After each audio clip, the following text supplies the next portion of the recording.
ഏത്തവാഴ കൃഷി എന്നൊക്കെ പറഞ്ഞാൽ നമുക്ക് നല്ല വെല്ലുവിളി ഉള്ള ഒരു ഏരിയയാണ്. അതായത് കൃത്യമായിട്ട് വാഴ പരിചരിച്ചില്ലെങ്കിൽ ഇത് നമുക്ക് നഷ്ടമായിട്ട് ഭവിക്കും. ആളെ നിർത്തിയൊക്കെ കൂടുതൽ ആളെ നിർത്തി ചിലവൊക്കെ ആക്കി ചെയ്താൽ നമുക്ക് കൂടുതൽ നഷ്ടം തന്നെയാണ്. പിന്നെ ഈ വാഴയെ കൃത്യമായിട്ട് പരിചരിക്കണം. ഇതിനകത്ത് ഈ പിണ്ടിപ്പുഴു അങ്ങനെയുള്ള കുറേ കീടങ്ങളുടെ ആക്രമണം, അതുപോലെ കുറുനാമ്പ് അങ്ങനെയുള്ള കാര്യങ്ങളൊക്കെ. അപ്പോൾ അതിന് കൃത്യമായിട്ടുള്ളത് കണ്ടെത്തി നമ്മൾ എപ്പോഴും വാഴയെ പരിചരിച്ചുകൊണ്ടിരിക്കണം. കൃത്യമായിട്ട് അതിൻ്റെ ഇത് കണ്ടെത്തി അതിനുള്ള മരുന്ന് കൃത്യമായിട്ട് കൃഷി ഓഫീസറെയൊക്കെ കണ്ട് കൃത്യമായിട്ടുള്ളത് ചെയ്തുകൊണ്ടിരുന്നാൽ നമുക്ക് കൃത്യമായിട്ട് കിട്ടും. ഞാൻ ആദ്യമൊക്കെ ഇവിടെ വാഴ നട്ട സമയത്ത് കുറേയൊക്കെ വാഴ നശിച്ചു പോവുകയൊക്കെ. നമ്മുടെ ഇവിടെ കുട്ടനാടൻ ഏരിയയിലൊക്കെ വെള്ളപ്പൊക്കമൊക്കെ ഉള്ള ഏരിയയാണ്. അങ്ങനെ ഈ അടിയിലൊക്കെ വെള്ളം കെട്ടി നിന്നാലൊക്കെ ഒത്തിരി നഷ്ടപ്പെടും. അപ്പോൾ അങ്ങനെയൊക്കെ ഉള്ള ഒരു സാഹചര്യം കൃത്യമായി നമ്മൾ മനസ്സിലാക്കിയിട്ട് ഇത് ഇങ്ങനെയുള്ള കൃഷികൾ ചെയ്യാൻ പാടുള്ളൂ. അപ്പോൾ ഇതിൻ്റെ കൂടെ വാഴയും കപ്പയെല്ലാമായിട്ട് ഞാൻ കൃഷി ചെയ്യുന്നുണ്ട്. IT മേഖലയിൽ വർക്ക് ചെയ്യുന്ന ഒരാളാണ്, സോഫ്റ്റ്വെയർ എഞ്ചിനീയറാണ്. തിരുവനന്തപുരത്തെ ടെക്നോ പാർക്കിലാണ് ജോലി ചെയ്യുന്നത്. അപ്പോൾ എനിക്ക് ഈ കൃഷിയോടൊക്കെ ഭയങ്കര താല്പര്യമാണ്. അപ്പോൾ ഈ പറഞ്ഞ പോലെ തിരുവനന്തപുരത്തായിരുന്ന സമയത്ത് നമുക്ക് ഇതിനൊന്നും പറ്റിയൊരു സാഹചര്യമില്ല. അപ്പോൾ ഈ കോഡ് വന്നതിന് ശേഷം ഇപ്പം നമുക്ക് ഈ വർക്ക് ഫ്രം ഹോം എന്ന് പറയുന്ന ഒരു ഓപ്ഷൻ വന്ന കാരണം നമുക്കിപ്പോൾ വീട്ടിൽ ഇരുന്ന് ജോലി ചെയ്യാനുള്ള അവസരമുണ്ട്. അപ്പോൾ ആ ഒരു അവസരം കിട്ടിയപ്പോൾ ഇതിന് പറ്റിയൊരു സാഹചര്യമാണെന്ന് തോന്നി. അങ്ങനെ കുറച്ച് സ്ഥലം ഉണ്ടായിരുന്നു നമുക്ക്. അവിടെ ഞാൻ ഏത്തവാഴ കൃഷി ചെയ്യാനായിട്ട് തുടങ്ങി. അപ്പം ഇപ്പോൾ അത്യാവശ്യം നല്ല രീതിയിൽ ചെയ്തു പോകുന്നുണ്ട്. ഞാനിത് തുടങ്ങിയപ്പോൾ ഒരു കുറച്ച് വാഴയൊക്കെ വെച്ച് തുടങ്ങിയെങ്കിലും ഞാനിപ്പോൾ ഒരു 500 വാഴ ഞാൻ വെച്ചിട്ടുണ്ട്. ഈ ഒരു പറമ്പിലൊരു 10-100 ഉണ്ട്. അപ്പുറത്ത് വേറൊരു പറമ്പുണ്ട്, അവിടെ ബാക്കി വെച്ചിട്ടുണ്ട്. ഇതിൻ്റെ കൂടെ തന്നെ കപ്പ എല്ലാം കൃഷി ചെയ്യുന്നുണ്ട്. കപ്പയുണ്ട്, തെങ്ങുണ്ട്, എല്ലാം കൃഷി ചെയ്യുന്നുണ്ട്. എനിക്ക് ഈ ഡ്യൂട്ടി ടൈം എന്ന് പറയുന്നത് ഉച്ചയ്ക്ക് 1 മണി തൊട്ട് രാത്രി 10 മണി വരെയാണ്. അപ്പോൾ എനിക്ക് 1 മണി വരെയുള്ള സമയം നമുക്ക് ഈ കൃഷിയിൽ കൃത്യമായിട്ട് യൂസ് ചെയ്യാനുള്ള സാഹചര്യം കിട്ടുന്നുണ്ട്. നമുക്ക് ഈ കൃഷി ചെയ്യുമ്പോൾ ജോലി ചെയ്യുന്നതോടൊപ്പം തന്നെ നമുക്ക് കൃഷി ചെയ്യുമ്പോൾ മനസ്സിനൊരു സന്തോഷവും ഇതൊക്കെ വളർന്നു വരുന്ന കാണുന്ന ഒരു സന്തോഷമൊക്കെയാണ്. ഇതിപ്പോൾ 2 വളമിട്ട വാഴയാണ്. 2-3 ദിവസം കൂടുമ്പോൾ നമ്മൾ നല്ല രീതിയിൽ നനച്ച്, ഏത്തവാഴ ആയതുകൊണ്ട് കൃത്യമായ പരിചരണം നമുക്ക് ആവശ്യമാണ്. എനിക്ക് ഈ കൃഷിയോട് നല്ല താല്പര്യമുള്ളൊരു വ്യക്തിയാണ്. നമ്മൾ കുടുംബപരമായിട്ട് തന്നെ, അതായത് പേരൻസ് ആയാലും ഗ്രാൻഡ് ഫാദർ അവരെല്ലാം കൃഷിയിൽ നല്ല താല്പര്യമുള്ളത്. അപ്പോൾ അതൊക്കെ കണ്ടാണ് ഞങ്ങൾ വളർന്നിട്ടുള്ളത്. പിന്നെ പഠിച്ച് ഒരു IT മേഖലയിലുള്ള ജോലി കിട്ടി എന്നുള്ളത്, അവിടെയും ഇത് ചെയ്യണം എന്നുള്ളൊരു താല്പര്യം മനസ്സിലെപ്പോഴും ഉണ്ടായിരുന്നു. അപ്പോൾ ഈ കോവിഡിൻ്റെ സമയത്ത് ഞാൻ തിരുവനന്തപുരത്ത് ഇതുപോലെ ഒരു കൃഷിസ്ഥലം കണ്ടെത്തി അവിടെ ഞാൻ കുറച്ച് ഏത്തവാഴയൊക്കെ ഇതുപോലെ കൃഷി ചെയ്തു. ആ കൃത്യസമയത്ത് തന്നെ കോവിഡ് വന്നു. പിന്നെ എനിക്കത് യൂസ് ചെയ്യാൻ പറ്റിയില്ല, ലോക്ക്ഡൗൺ ആയി. അവിടെ പിന്നെ എനിക്കത് ആ വാഴ അങ്ങോട്ട് കുലച്ച് വന്ന സമയത്തായിരുന്നു ആ ഒരു സംഭവം. അപ്പോൾ അങ്ങനെ ആ വാഴയെല്ലാം പിന്നെ ഞാൻ ഈ കമ്മ്യൂണിറ്റി കിച്ചൺകാർ ഉണ്ടായിരുന്നു, അവരെ വിളിച്ച് പിന്നെ വാഴക്കൊലയെല്ലാം കൃത്യമായിട്ട് ഞാനത് യൂട്ടിലൈസ് ചെയ്തു. അത് പക്ഷേ എനിക്കത് കൃത്യമായിട്ട് അതിൻ്റെ റിസൾട്ട് എനിക്ക് ആസ്വദിക്കാൻ പറ്റിയില്ല. അന്ന് തൊട്ട് ഞാൻ ഇങ്ങനെ താല്പര്യത്തിലാണ് ഈ കൃഷി ചെയ്യണമെന്നുള്ളത്. അങ്ങനെ ഞാൻ ഈ വർക്ക് ഫ്രം ഹോം ആയ കാരണം ഞാൻ എൻ്റെ നാട്ടിൽ വരികയും, തിരുവല്ലയിലാണ്, നാട്ടിൽ വരികയും എൻ്റെ കൃഷിസ്ഥലം കൃത്യമായിട്ട് കാട് പിടിച്ച് കിടന്നതെല്ലാം ഞാൻ കൃഷിക്ക് യോഗ്യമാക്കിയിട്ട് ഞാൻ കൃഷിയിലേക്ക് ഇറങ്ങുക ചെയ്തത്. ഞാൻ ജോലി വിട്ടിട്ട് കൃഷിയിലേക്ക് ഇറങ്ങിയൊരു വ്യക്തിയല്ല. ജോലിയോടൊപ്പം തന്നെ ഞാൻ കൃഷി കൂടെ കൊണ്ടുപോവുകയാണ്. നല്ല വിത്തുകൾ വിൽക്കുന്ന ആൾക്കാരുണ്ട് ഇവിടെ അടുത്തൊക്കെ, മല്ലപ്പള്ളി, അതുപോലെ തന്നെ കൊട്ടാരക്കരയൊക്കെയുള്ള നല്ല സ്ഥലങ്ങളുണ്ട്. അപ്പോൾ അവിടുന്ന് നല്ല വിത്തുകൾ കിട്ടുന്നിടം നോക്കി നമ്മൾ വിത്തുകൾ കളക്ട് ചെയ്യുക. എന്നിട്ട് ഇവിടെ കൊണ്ടുവന്നതിന് ശേഷം നമ്മളത് കൃത്യമായിട്ട് ചാരം വെള്ളത്തിൽ കലക്കി പേസ്റ്റ് പരുവത്തിലുള്ള രീതിയിൽ ചാരത്തിൽ മുക്കി നമ്മൾ 3-4 ദിവസം ഒന്ന് ഉണങ്ങാൻ വെച്ചിട്ട്, സാധാരണ എല്ലാവരും നടുന്ന പോലെ തന്നെ വാഴ ചെറിയൊരു കുഴിയെടുത്ത് അതിനകത്തേക്ക് ഇറക്കി നടുക. അത് ഒരു 2-3 ആഴ്ച കഴിയുമ്പോഴത്തേക്ക് അത് കിളുത്ത് വരും. അത് കിളുത്ത് വന്നതിന് ശേഷം ഒരു 2 ഇല പരുവാകുമ്പോൾ നമ്മൾ ആദ്യത്തെ ഒരു വളം കൊടുക്കുന്നുണ്ട്. അത് ചെറിയ രീതിയിലുള്ള രാസവളമാണെങ്കിൽ അത്, ജൈവവളം ആണെങ്കിൽ അത്, അങ്ങനെ ചെറിയൊരു രീതിയിലുള്ള വളം കൊടുത്തിട്ട് 2 ദിവസം കൂടുമ്പം വെള്ളം നനച്ചുകൊണ്ടേ ഇരിക്കണം. അങ്ങനെ കഴിയുമ്പോഴത്തേക്ക് വാഴ നല്ലതായിട്ട് എടുത്ത് കയറി വരും. അങ്ങനെ വന്നൊരു 3-4, ഇതിപ്പം 2ാമത്തെ വളമിടാനുള്ള പരുവായി നിൽക്കുന്ന ഒരു വാഴയാണ്. ഒരു 4-5 ഇലയാകുമ്പോഴത്തേക്ക് നമ്മൾ 2ാമത്തെ വളമിടണം.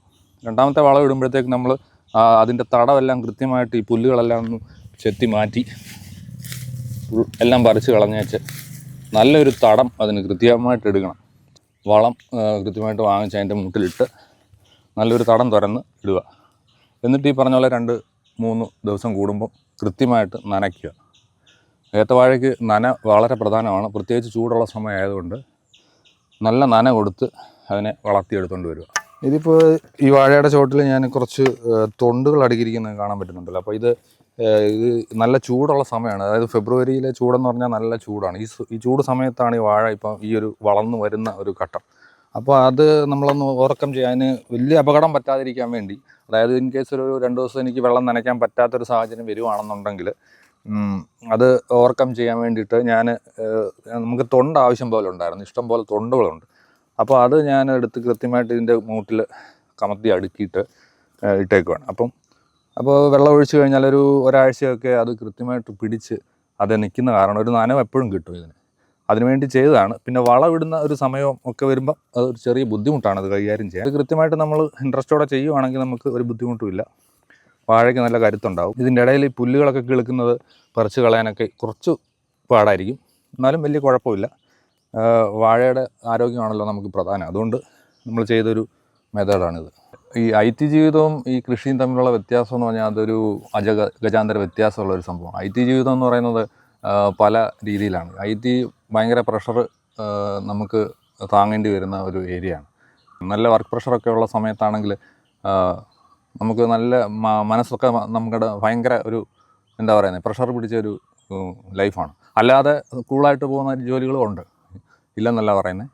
അപ്പോൾ ആ ഒരു ജോലിയിൽ നിന്ന് ഈ ഒരു കൃഷി എന്ന് പറയുമ്പോഴത്തേക്ക് നമുക്ക് ഇത് ചെയ്യുമ്പോൾ നമുക്ക് മനസ്സിന് ഭയങ്കരമായിട്ടുള്ളൊരു സന്തോഷം, ഇതിൻ്റെ വളർച്ച കാണുമ്പോൾ ഉള്ള ആ ഒരു മനസ്സിനുണ്ടാകുന്ന സന്തോഷം, അതൊക്കെ വളരെ നമുക്ക് പറഞ്ഞറിയിക്കാൻ പറ്റാത്തൊരു കാര്യമാണ്. അത് അതിലേക്ക് ഇറങ്ങിയാലേ നമുക്കത് മനസ്സിലാകത്തുള്ളൂ. യുവാക്കൾ കൃത്യമായിട്ട് ഈ കൃഷിയിലേക്കൊക്കെ ഇറങ്ങി ഇത് ചെയ്യണം. അത് പിന്നെ അതിന് വേണ്ടിയെന്ന് പറഞ്ഞാൽ കുറച്ച് ഇൻട്രസ്റ്റ് കൂടി വേണമെന്നുള്ളതാണ്. രാവിലെ ഒരു 6 മണിയൊക്കെ ആകുമ്പോഴത്തേക്ക് നമുക്ക് ഈ പറമ്പിലോട്ട് ഇറങ്ങിയാലൊരു വെയിലൊക്കെ ആകുമ്പോഴത്തേക്ക് നമുക്ക് തിരിച്ചു പോകാം. അതായത് രാവിലെ പലരും ജിമ്മുകളിലും അതുപോലെ കളിക്കാനും ബാഡ്മിൻ്റൺ കളിക്കാനും അങ്ങനെയൊക്കെ പോകുന്നതിന് പകരമായിട്ട് ചെയ്യാവുന്ന ഒരു കാര്യമാണിത്. നമുക്കപ്പം അതിൽ നിന്നുള്ള ബെനിഫിറ്റും കിട്ടും, ആരോഗ്യം നമ്മുടെ നല്ലതായിരിക്കും, മനസ്സ് നല്ല കൂളായിരിക്കും. അങ്ങനെയൊക്കെയുള്ളൊരു മെച്ചമാണ് ഈ കൃഷിയിലുള്ളത്. ഇത് നമ്മൾ തുടങ്ങിക്കഴിഞ്ഞാൽ ഇതിൻ്റെ ഒരു വലിയൊരു ചിലവാണ്. പ്രത്യേകിച്ച് ഏത്തവാഴയൊക്കെ ആകുമ്പോഴത്തേക്കൊരു ഭയങ്കര ചിലവുള്ള ഒരു കാര്യമാണ്. അത് ഇതിൻ്റെ വിത്ത് വാങ്ങുന്നതും അതുപോലെ തന്നെ നമ്മൾ ആളെ നിർത്തി ചെയ്യിക്കുന്നതൊക്കെ ആണെങ്കിലും നല്ല ചിലവുള്ള ഒരു കാര്യമാണ്. പിന്നെ ഇതിന് നല്ല വിപണി കണ്ടെത്തി നമ്മളിത് വിൽക്കാനൊക്കെ തയ്യാറായാൽ നമുക്ക് ഇത് കൃത്യമായിട്ട് തന്നെ നമുക്ക് നഷ്ടമില്ലാത്ത രീതിയിൽ തന്നെ കൊണ്ടുപോകാൻ പറ്റും. ഇവിടെ നമ്മൾ വലിയ രീതിയിലുള്ള വിപണികളിലേക്കൊന്നും നമ്മൾ നോക്കുന്നില്ല. ഈ ചെറിയ ചെറിയ കടകളും അതുപോലെ ഈ നാടൻ സാധനങ്ങൾ വിൽക്കുന്ന കടകളൊക്കെ ഉണ്ട്, അവർ വന്ന് ഇവിടുന്ന് ഇത് കളക്ട് ചെയ്യാറുണ്ട്. ഇതിപ്പോൾ ഒരു 4-5 മാസം പ്രായമായ ഒരു വാഴയാണ്. ഇതിൻ്റെ നമ്മൾ ശ്രദ്ധിച്ചാൽ അറിയാം, ചുവട്ടിൽ വിത്തുകൾ കിളുത്ത് വരുന്നത് കാണാൻ പറ്റും.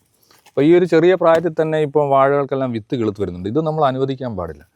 ഇത് അനുവദിച്ചാലും നമ്മൾ ഇടുന്ന വളമായാലും എല്ലാം ആ ഒരു പർപ്പസിന് വേണ്ടിയിട്ട് ഇത് യൂസ് ചെയ്യും. അത് കാരണം നമ്മൾ എന്ത് ചെയ്യണമെന്ന് വെച്ചാൽ ഇത് നിർത്താതെ ഇതിനെല്ലാം നമ്മൾ പിഴുത് മാറ്റണം, കൃത്യമായിട്ട് വളരാൻ അനുവദിക്കരുത്. അതിന് ഇങ്ങനെ ചെയ്യുമ്പോൾ ഈ വാഴയുടെ മാണത്തിന് ഒരു കേടും സംഭവിക്കാതെ നമ്മൾ ശ്രദ്ധിക്കണം. അത് അങ്ങനെ കേട് വന്നാൽ അതുവഴി പിണ്ടിപ്പുഴു പോലുള്ള കീടാണുക്കളൊക്കെ കയറി നമ്മുടെ വാഴയ്ക്ക് ദോഷം സംഭവിക്കും. എൻ്റെ പേര് ബിനു എന്നാണ്. ഞാൻ സോഫ്റ്റ്വെയർ എഞ്ചിനീയറായിട്ട് തിരുവനന്തപുരം ടെക്നോ പാർക്കിൽ ഇൻവെസ്റ്റ്നെറ്റ് എന്ന് പറയുന്നൊരു കമ്പനിയിൽ ജോലി ചെയ്തുകൊണ്ടിരിക്കുകയാണ്. അസോസിയേറ്റ് മാനേജറായിട്ടാണ് ജോലി ചെയ്യുന്നത്. ഇപ്പോൾ ഈ കൃഷിയും കാര്യങ്ങളൊക്കെ ആയിട്ട് ഇപ്പം വീട്ടിലിരുന്നാണ് കൂടുതലും സമയം വർക്ക് ചെയ്യുന്നത്. അതുകൊണ്ട് തന്നെ എനിക്ക് കൃഷിയിലൊക്കെ എനിക്ക് ശ്രദ്ധിക്കാൻ പറ്റുന്നുണ്ട്.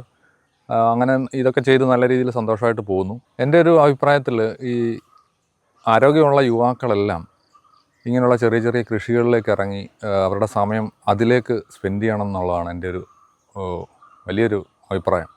കാര്യം എന്താണെന്ന് വെച്ചാൽ നമ്മുടെ ഈ പ്രഷർ പിടിച്ച ഈ ജീവിതത്തിൽ നമുക്ക് വളരെ സന്തോഷകരമായിട്ടിരിക്കാൻ പറ്റിയ ഒരു മേഖലയാണ് ഈ കൃഷി എന്ന് പറയുന്നത്.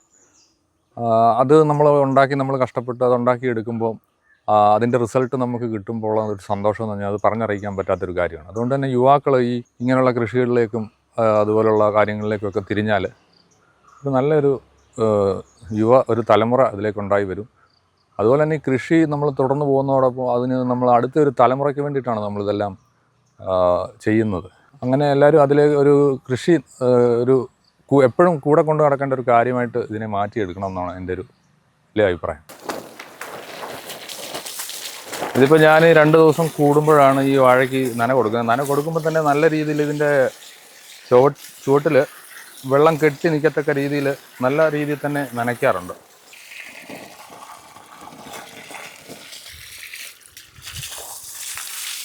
ഇത് ഞാൻ തെങ്ങിൻ്റെ ഒരു ചെറിയ സംരക്ഷണമൊക്കെ ഞാൻ തന്നെ അങ്ങ് ഏറ്റെടുക്കാറുണ്ട്.